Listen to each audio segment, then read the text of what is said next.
पुन्हा एकदा पोलिसाला मारहाण झाल्याचा प्रकार समोर आलाय। कोम्बिंग ऑपरेशनवरनं परतणाऱ्या पोलिसाला 4 दारुड्यांनी बेदम मारहाण केली।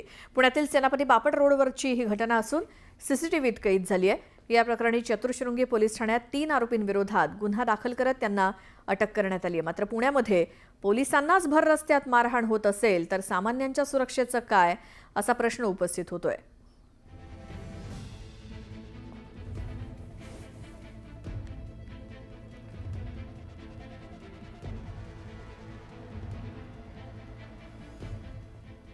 अजित पवारांच्या अलिखित आदेशाची पिंपरी चिंचवड पोलीस दलाकडून अंमलबजावणी होताना दिसतेय। पिंपरी चिंचवड शहरातील दापोडी परिसरात दोन ऑटो रिक्षा आणि 2 इतर 8 वाहनांची तोडफोड करणाऱ्या गुंडांची पोलिसांनी धिंड काढत या गुंडांची चांगलीच मस्ती उतरवली। अजित पवार यांनी एका कार्यक्रमाच्या माध्यमातून अशा आरोपींची चांगली शहरामधून धिंड काढा असे आदेश पोलिसांना दिले होते आणि त्याच आदेशाची आता पिंपरी चिंचवड पोलीस दलाकडून अंमलबजावणी होताना दिसते। खरं तर तोंडी दिलेले अलिखित आदेश होते अजित पवारांचे, मात्र त्याची अंमलबजावणी झाली आहे। पिंपरी चिंचवड शहरातल्या दापोडी परिसरातल्या 2 ऑटो रिक्षा आणि इतर 8 वाहनांची तोडफोड करणाऱ्या गुंडांची पोलिसांनी भर शहरातनं याशी धिंड काढली आणि या गुंडांची चांगलीच मस्ती जिरवली।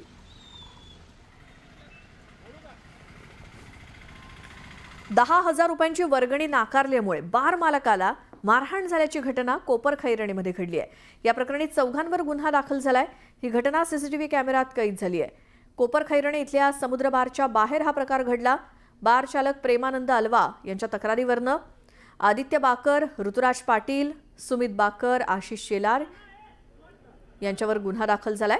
15 तारखेला त्यांचा अलवा यांच्यासोबत वाद झाला होता आणि त्यातूनच 16 तारखेला रात्री संबंधितांनी आपल्याला बारच्या बाहेर बोलावून 10,000 रुपयांची वर्गणी नाकारल्यामुळे मारहाण केल्याचा अलवा यांनी आरोप केलाय।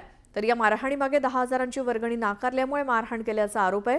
संबंधितांकडून मागील काही दिवसांपासून बारमध्ये येऊन बिल न देताच ते पळ काढत होते। यावरून सुद्धा त्यांच्यात वाद सुरू होते।